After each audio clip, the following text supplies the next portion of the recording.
Hey guys, welcome back for another video. And so for today's vlog, oh my goodness, I'm so excited right now because we will be doing a new credit card product, which is Security Bank Platinum Mastercard. Okay, so before you proceed this video, please do subscribe to my YouTube channel.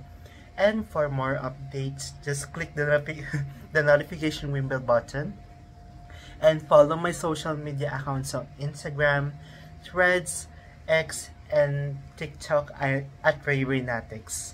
Again, if you don't like my contents like this, then definitely just exit this video na lang to avoid receiving some negative comments dyan. At kung gusto nyo pa rin akong i-bash, I would say you're just wasting your time. Okay, so I'm sorry, but anyway, so ayun na nga, I have another credit card from the Philippines. So ito siya, wait lang. Takpan ko lang yung ano ko. Wait lang, paano ba? Tatakpan ko lang siya. Yan, wait lang. Yan. So, basically, tinakpan ko lang address ko. As you can see. So, this is my new credit card from Security Bank. Oh my goodness. This is so exciting. Oh my goodness. It's so agonizing. So, ayan siya. Actually, nandito ako sa Hawaii right now. And, pinaship ko lang siya from the Philippines to here in Hawaii kasi syempre wala ako sa Pilipinas eh. So ang nakatanggap nito ay yung aking mother, and then pinaship ko lang siya dito sa Hawaii. So ayan. Ano siya from wait lang. Ay, wag na nga lang. Ang sasabihin ko sa inyo kung yung ano, it's from DHL. So ayan. Ito siya, yung bagong credit card ko with Security Bank. So let's unbox ba yung tawag or unpack or whatever. So ayun. So wait lang, open ko lang siya dito sa ano, try ko lang. Wait lang. Oh my goodness. Oh, ito na, ito. Binuksan ko na siya dito.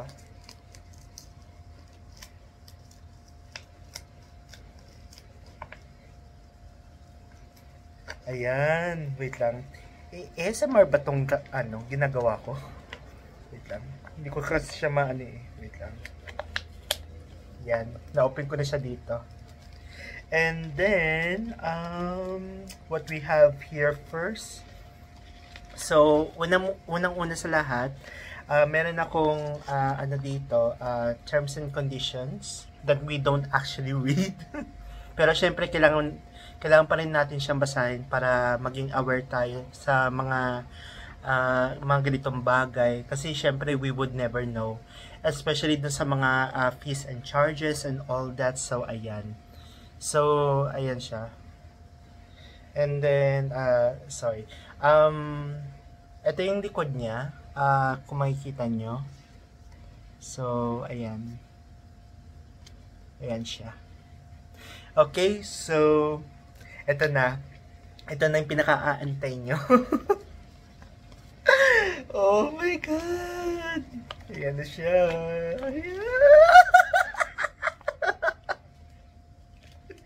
Sorry, ang OA ko ha. Ayan.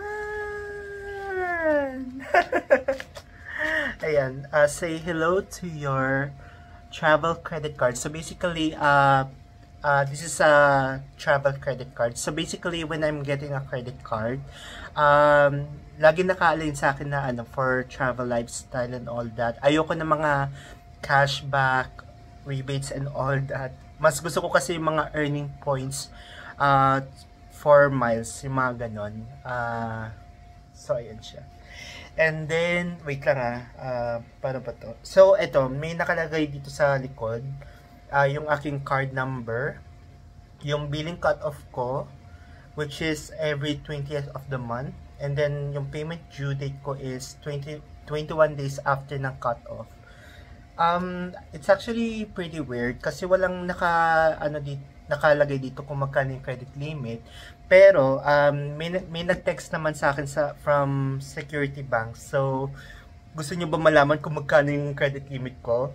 Wait lang. So wait lang. Hold on lang ah.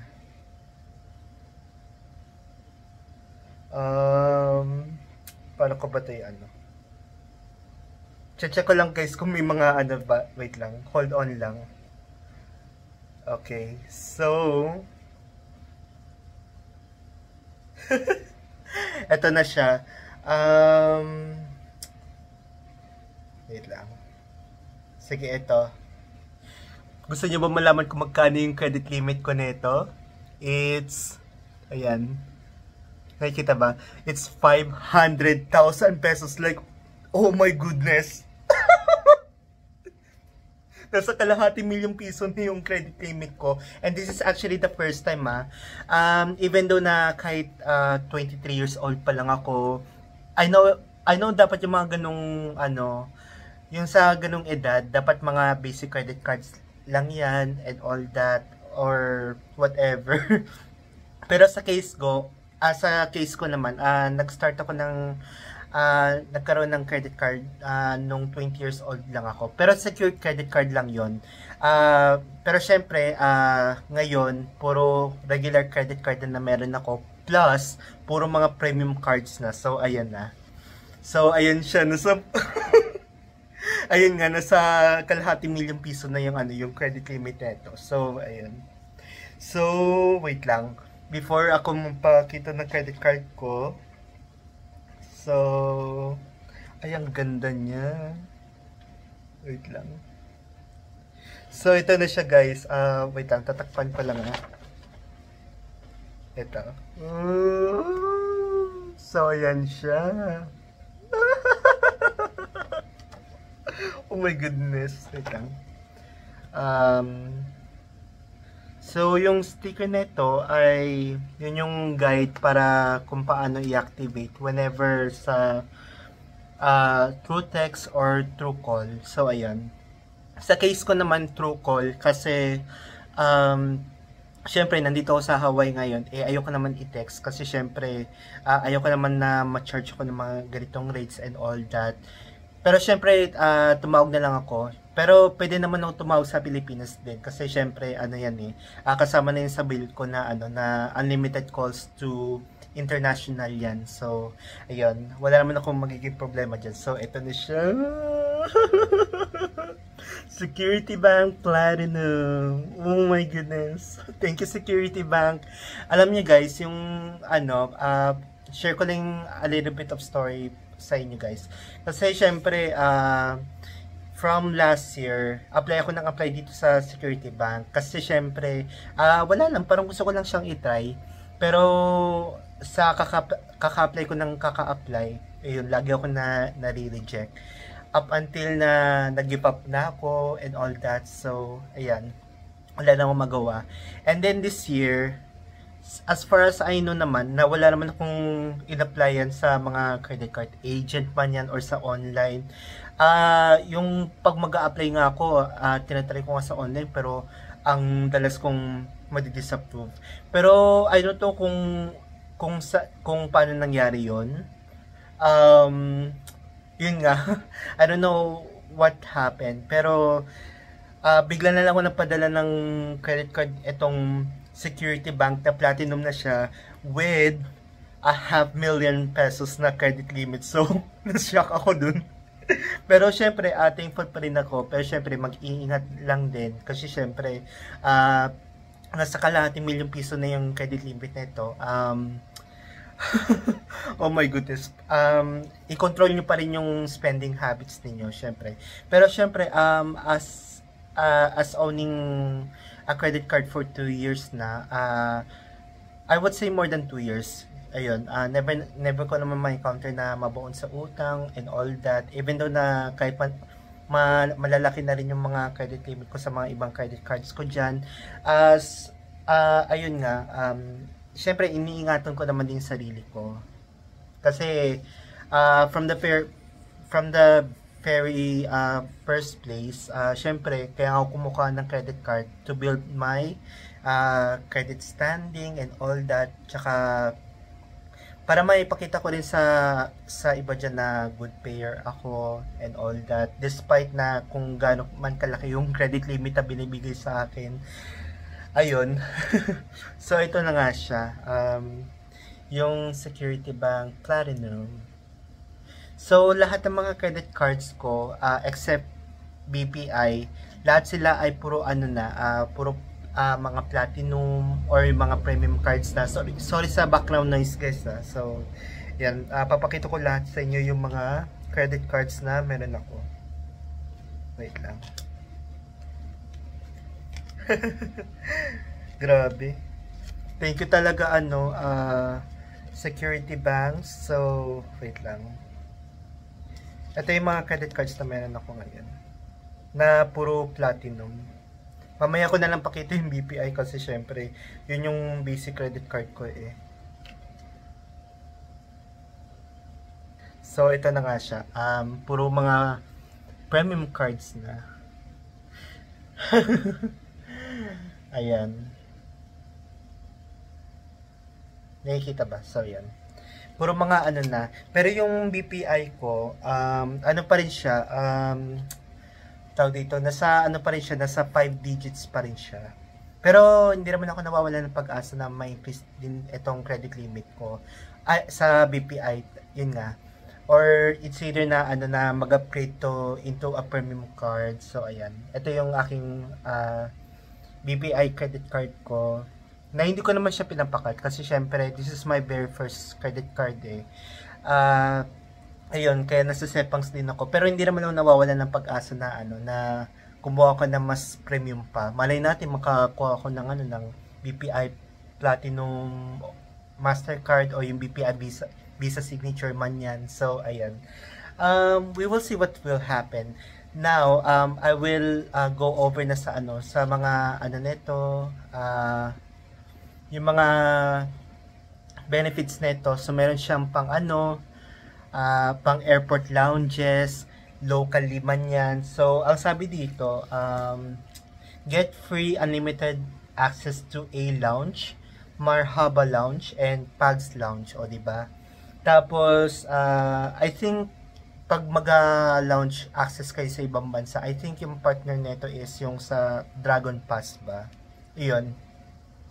And then, yung earning points nito is earn double non-expiring rewards points for every 20 pesos spent. O, diba mababa lang siya. So, basically, you'll earn 2 points for every 20 pesos spent. So, mabilis ka na makaka-earn ng points dito. And, non-expiring yung rewards points niya. So, hindi rin ako kumukuha ng mga credit card na nag-expire yung mga rewards points. So, ayoko ng ganun. And then, may may free travel insurance ka pa whenever you book a flight. So, ayan. And then, ayun nga, as what I said na na airport lounge sa through Dragon Pass. And then, shop online worry-free with e-commerce purchase protection by Mastercard. Ayun. So, ano pa ba? Ito pa yung nagustuhan ko. Meron din siyang dual currency billing. So, pwede akong it's either in Philippine peso or in US dollar. So, since I'm here in the US, basically, hindi ko naman siya gagamitin at all times. Kasi, syempre, I have US credit cards naman din. Pero, we'll see pa rin kung anong mangyayari. Pero, as far as I remember, nagamit ko yung isa sa Philippine credit card ko to get my ITIN. Kasi syempre, nire-require pala na foreign credit cards. Bawal pala gumamit ng US credit cards and all that. So, ayun. Kinakailangan ko pa rin ng foreign credit cards. So, basically yung aking Philippine credit cards ko. So, ayun. Ang annual fee nito is 4,000 pesos. So, medyo masakit yan sa part ko. Pero, we'll see kung paano natin siya mapaparaanan. I mean, yun nga, gagamitin ko siya ng gagamitin at all times para pwede kong i-request sa bank na ano na magpa-waive ng annual fee. So ayun. And then waive na yung annual fee nito para do sa mga ano sa ano supplementary card holder. So ayan. And then ano pa bang ma-share ko dito? So yun lang naman. Um Yun lang naman ma-share ko. I haven't been go through this kasi syempre kakatanggap pa lang din tong credit card na to. Pero so far, I'm really happy right now kasi syempre nasa kalahating milyong piso na yung ano yung credit limit ko with Security Bank. Pero ang alam ko guys, yung pinaka minimum na credit limit for Platinum sa Security Bank is 150,000 pesos. Pero nagulat na lang ako guys na ano na 500,000 pesos yung binigay sa akin. So, yeah. Yun lang naman guys. Thank you guys for watching and I'm sorry if medyo wala akong masyadong masabi ngayon kasi syempre inaantok na rin ako and ano oras na din. So, yun lang naman. Again nga guys, kung ayaw nyo yung ganitong content sa ginagawa ko, just exit na lang. Para, ayun, kung ayaw nyo yung mga ganitong content na ginagawa ko. So, yun lang naman guys. Thank you guys for watching. And I'll see you on my next video. So, peace for now.